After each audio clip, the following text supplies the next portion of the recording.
I'm Allison with Mission43 Education, and today we're here to learn a little bit more about the Project Management Professional Certification. The PMP certification is a highly sought-after credential in employers and industries across Idaho. I'm going to sit down with the experts that are going to talk about the path to certification and the employment afterwards. This is the Mission43 Education Discovery Series. Thanks so much for joining us. I have Dr. Brian Salk here, and we're here to talk about the Project Management Professional Certification. Brian is the owner of Pinnacle Professional Development, who also happens to be the facilitator of our PMP course here in Idaho. Brian, thanks so much for joining us. Thank you for inviting me. I'm glad to be back. Well, we always really appreciate you taking the long trip to Idaho to come and teach. Delighted to be and here. Share your knowledge. But I think something that I'd like to share with our Mission 43 members is you are also a veteran. I am indeed. What did you do in the military? I was in for 3 years. I was in the Army National Guard out of Michigan, and I was an intel analyst attached to a reconnaissance unit. So it was back in the day. Back in the day. Well, what got you from intel analyst in the Army to project management extraordinaire? When I got out of the Army, I found myself just in a position where I was doing education. I had a knack for education, and then I was asked to develop different courses, and then eventually I learned that there was a project management behind courseware development, so that has helped me for my entire career. Are you comfortable with sharing how long that has been? 30-something years. 30-something years. Yeah, so I've been helping folks with their PMP now for 25 approximately. So I know I say it jokingly, but it's really not a joke. You are extremely, probably one of the most knowledgeable people I know on the planet about project management, and you really are just a project management extraordinaire. Not only have you transitioned from the military to do project management, you've done it in practice, and now you get to teach it in theory. And you said you've been teaching for how long now? Over 30 years. Over 30 years teaching. Yes, and most of it has been along the subject of project management. So PMP has been very, very popular for many, many years, and it's great to help people earn their certification, move their careers forward. And off camera, we were talking a little bit about how PMP is not for a certain career field. And I know over that time that you've been teaching, you've probably seen a lot of changes happen. So we use acronyms all the time. PMP is our Project Management Professional acronym. But could we go a little bit deeper? And I'd love to ask if you could explain what is PMP and why is it valuable? PMP, thank you for asking, is the Project Management Professional. It was created by the Project Management Institute. They're a nonprofit out of Pennsylvania, and their goal is to collect and then disseminate best practices for the field of project management. So the PMP came into existence approximately 40 years ago, and now they have over 1.2 million certified people.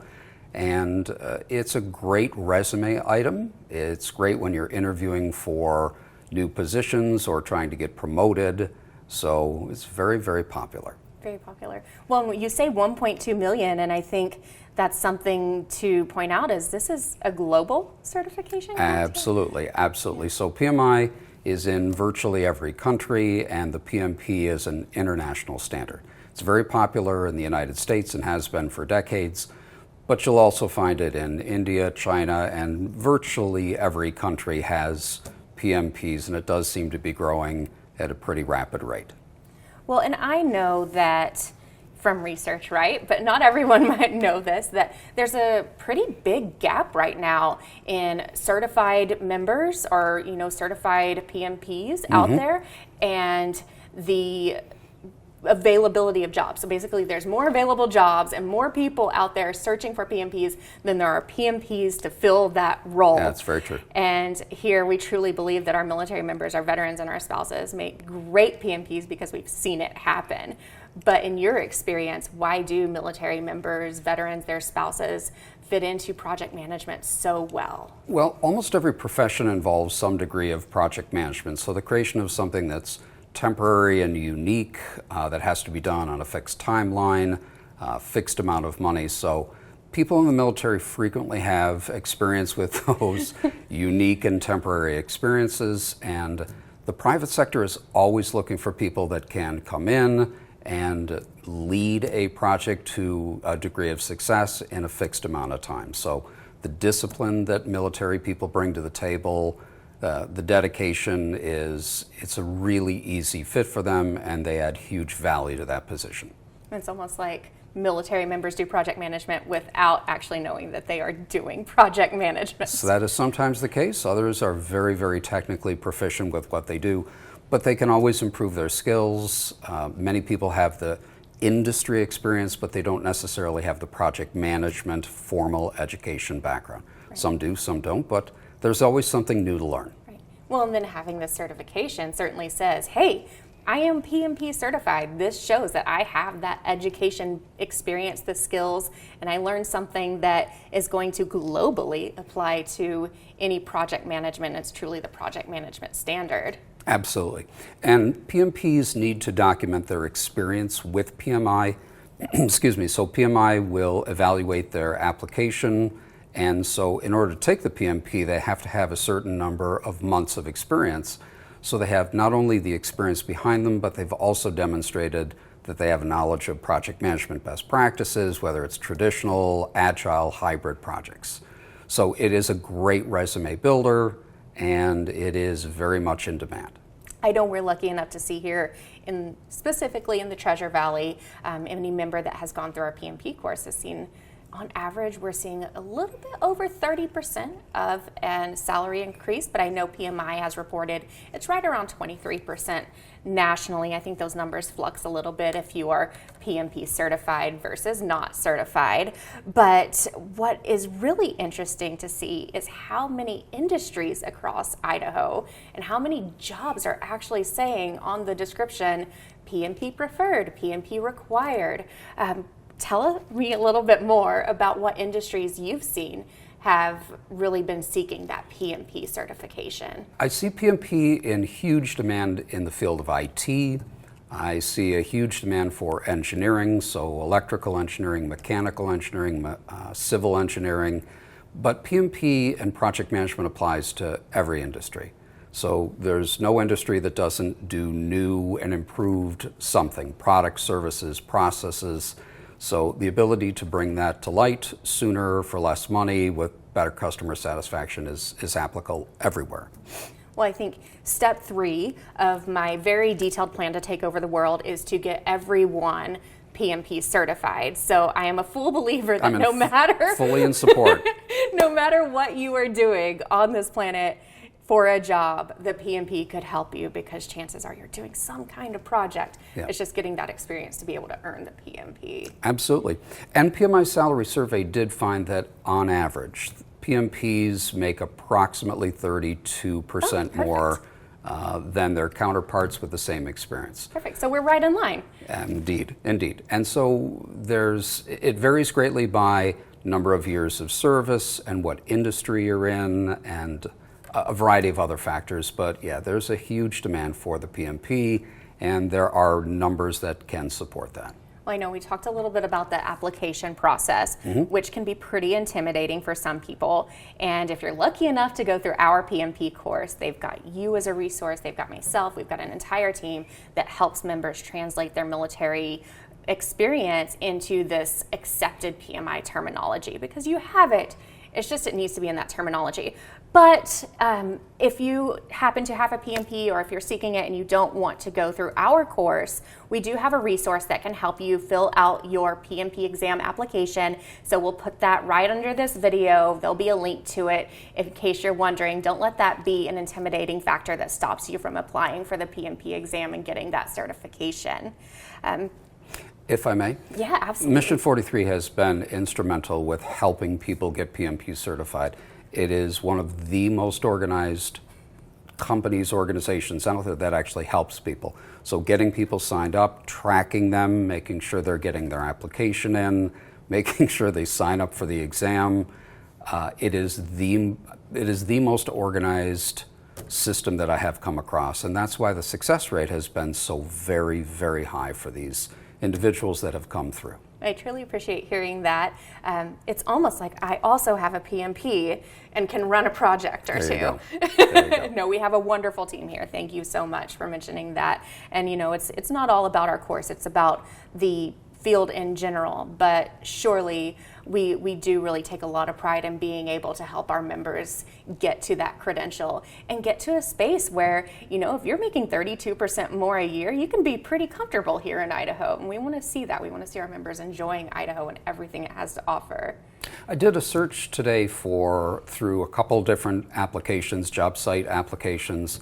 There are multiple hundred jobs just in the Boise area, and if you're willing to telecommute, one site had almost 750 jobs that are either Boise specific or you can live anywhere you want. That's crazy. And if they're willing to relocate, there are huge differences in pay.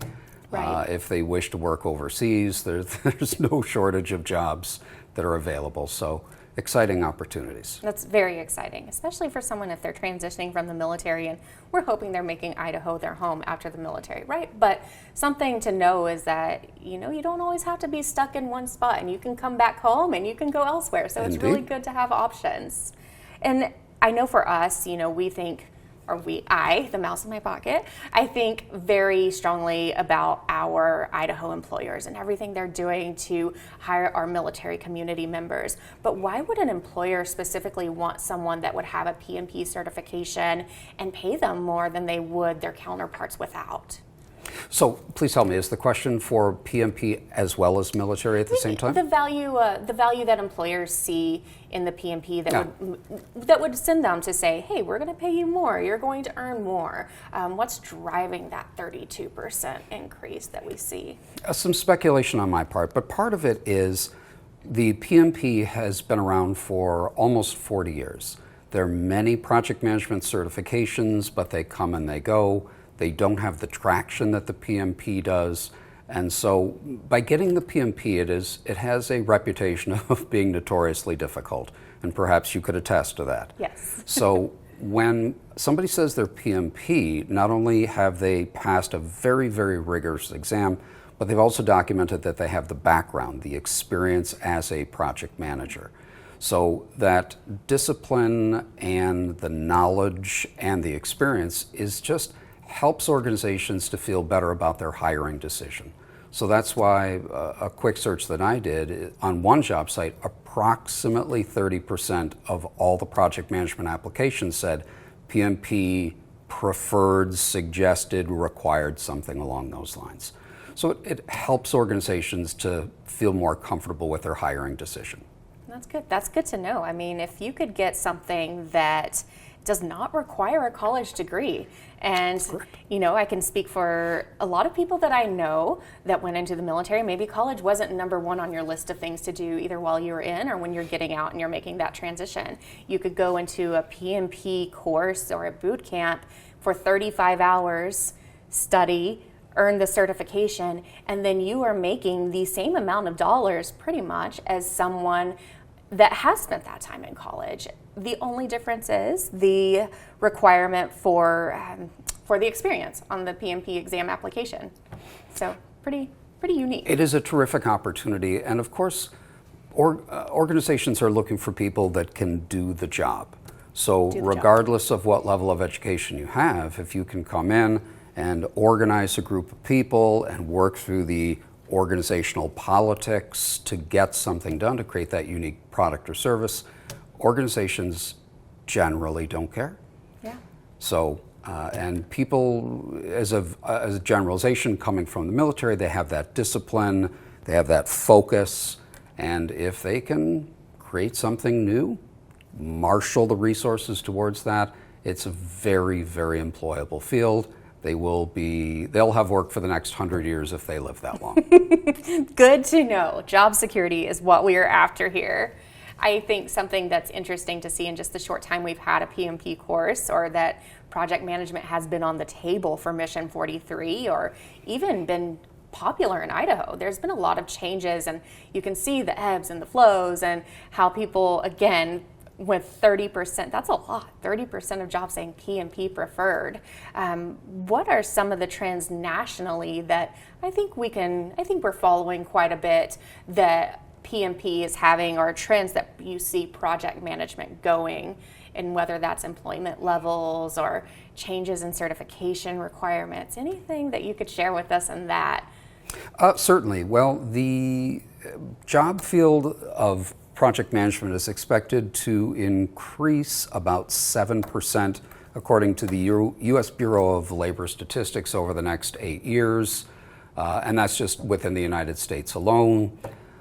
Some other trends in project management is the diversity of how you manage projects. So this has been in play for at least 15 years, but traditional project management, which is very plan-oriented, agile project management, and a variety of methodologies. So at this moment, the trend seems to be having a diverse set of methodologies that you can use to apply to your specific project. Some other things that the world is talking about is just artificial intelligence. We might see that based on the amount of data that we have to manage in any profession, project management is no exception. There's a huge amount of data, and trying to collect that data, make decisions on those data is very time consuming. So a classic example in project management is lessons learned or after action reviews. So it's reasonably common for organizations to document that, but going back and reading through it is not something that most organizations do. Of course they want to, they try, there's just limited time. So it's possible that artificial intelligence will help with some of that, to collect that data, to say, here are the general trends, you could use it for things like estimating time, estimating cost, estimating, evaluating risks, etc. So artificial intelligence is one, and that goes really hand in hand with data mining, just the ability to capture what's out there and make use of it. So I think that's going to become more and more prevalent. Some other things that I think we'll see more and more is the automation of resource planning when it comes to project management. And to make it as brief as I can, when you assign people to particular tasks, the project never goes exactly the way you're going to think. So when you realize people are busy or something didn't happen on time, it can be very labor intensive to make those changes. I think automation will increase that, so the project manager can spend more time simply managing the project and the people as opposed to digging through the data. Good. Gosh, we're going to have you here and talk about AI, because that is fascinating. And if anyone has been in the office lately, they know that I talk incessantly about it to the point where I'm probably a little bit annoying. But no, that's really interesting to hear. And I think if there's a tool out there that can make you do your job better and more efficient and more effectively, great to hear that people can start using that. Yeah, it's a terrific idea in theory, and a variety of organizations have adopted it, and I'm very impressed with what Skynet has been able to do with their... Never mind. And the other thing that I think is interesting, and it's been a big change in the last 5 years, is just the number of people that are working remotely. Yeah. And so I think there might be big changes in how leadership approaches motivating and managing teams. Many people don't want to go back to the office. So I think I'm not going to say that it's an isolation, but to an extent it is an isolation. So how you build a team spirit, how you build a esprit de corps, a vision, it should be very interesting to see how that plays out in the coming years. Yeah, I think it'll be interesting to watch. And hopefully some people that this reaches will be part of that and driving those changes. Kind of want to address maybe a silent, invisible elephant in the room, but the Project Management Institute is the authoritative body on the project management certification. So PMI is issuing you a PMP. If you are a PMP, you went through PMI.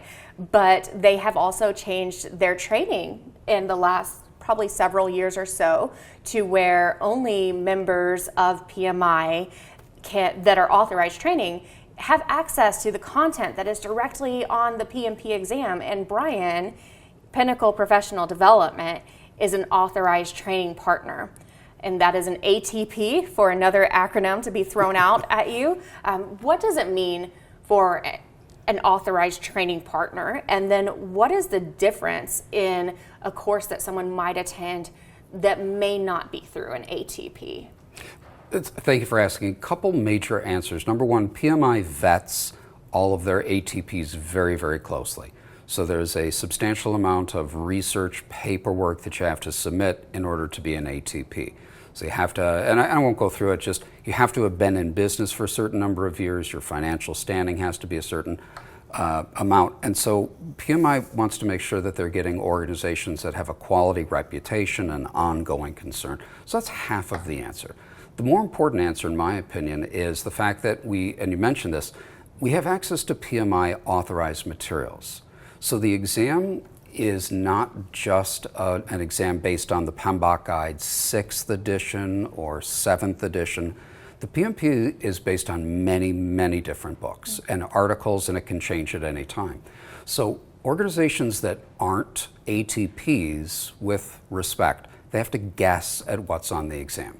And when PMI says, well, we found an interesting new journal article and we want to introduce this, and they'll make questions on that, organizations that are not ATPs will never know that. And so they have to find out. They're always far, far separated from when PMI makes a change to when it shows up in their materials. So PMI's materials, which they started to introduce about 2 years ago, has been instrumental to help people pass the exam the first time through. So I'm seeing a huge increase in the number of people that pass the exam the first time because PMI has released the materials. Yeah. So anybody else, only ATPs can access those materials. Well, and I mentioned that because, so again, not about our course specifically, but about project management. We want people to understand that you should, this certification, this credential is highly valuable. But in order to earn that, you want to put your money where it's important. And so while we do have a 92% right now success rate for first-time passers on the PMP exam, I would really hate to see someone spend upwards of $1,000+ on a training only to find out it is not through an authorized training partner and the content is not the most up-to-date, and that really hurts their chances for success. So we have to talk about the hard things, and that's one of the hard things, is putting it out there that you could go search online right now and find plenty of training options, either virtual or in person. You want to make sure that they are through an authorized training partner. Do yourself a favor. If I may, some organizations charge up to $3,300 for the 5-day class, and they're not authorized training providers. They're not. And so they get, in my opinion, materials that could be better. I'll phrase it that way. Yes. So it's of course, it's a huge investment in the studying. And obviously, if you're studying materials that are not really geared perfectly to the exam, it's a waste of time, it's a waste of money. Well, there's bad players out there and everything, right? And part of our goal here is to make sure that our members, or the members that this reaches, that they don't do that. Same thing for colleges, right? We have predatory institutions, and I hate to see it, but if we can clear up a little bit of that for someone, then it's a good thing. But I think that leads pretty well into the course itself, or what you might commonly hear of as a PMP boot camp. Mm-hmm. We have ours structured in a particular way, but they're not all the same. But could you describe a little bit about how the course or a boot camp in general prepares a member or a participant to pass the exam? Certainly. There are general 3-ish ways to get ready for the exam. One is to take a training class, which you go at your own pace. It's 35 contact hours, and generally those are not terribly effective. Right. People get distracted, they have work, they have lives outside of work. The second one is people will take a 35 contact hour class, and then they test when they feel ready to test. And that works very well for some people. It really doesn't work well for others because they don't have that discipline and that internal and external sort of driving force of you should test right now, like tomorrow if possible. So I've seen very good results with those programs, mediocre results, and very poor results. It just depends on the group. A true boot camp class is you are here, and prior to class you should have done some reading. During class you are going to be busy all day long. You should be studying at night. You should be submitting your application the week of class. You should be submitting your application immediately, and you should be testing within 3-4-ish weeks. So when people understand that and they say, this is an obligation, this is a commitment that I'm making, it usually works really well. So my experience is boot camps, if you have the time to invest, it's really a terrific way to go. Well, just so everyone knows, that's how Brian runs things. And I've seen it, and you are absolutely incredible. And this is why, you're such a trusted partner, because you don't, well, one, you're an authorized training partner and you're not charging people dollars immorally and not delivering on something you can't deliver on. But specifically because you actually care about the people that participate in the course, and you're helping them through this process and helping them understand that everybody gets a little stuck. Here's how we figured our way out of it, and this is when you should apply.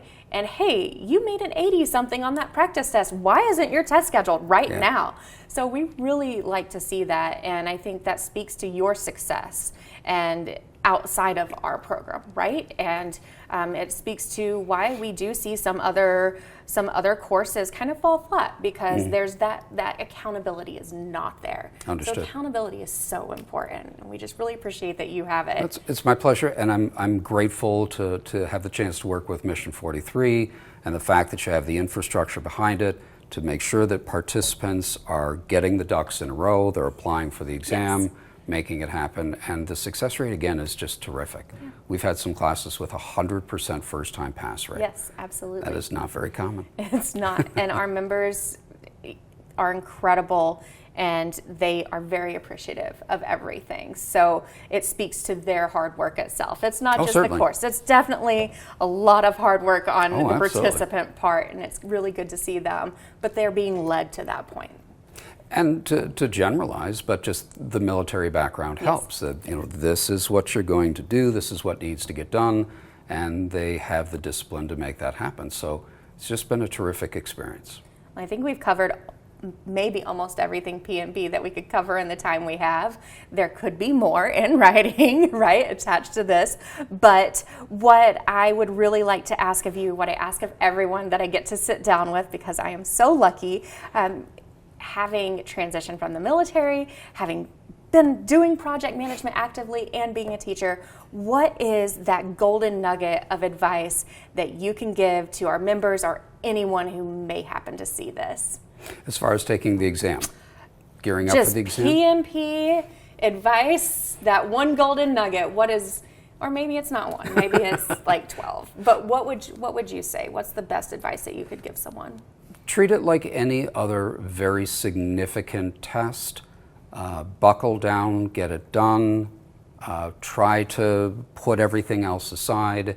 It's not the hardest test in the world. It's just not, and by any means, the easiest test in the world. So it's really the discipline, and I mentioned that, and I'd love to give you something more brilliant, but it's just really focus on what you're doing. Get it done in 3-ish weeks. Your chances of success are very good. You put it on your business card, you move your life forward. Absolutely. Well, Brian, thank you again for being here and taking time out of your life to chat with us a little bit about project management. It's my pleasure to work with Mission43 and the veterans. We appreciate you. Thanks so much.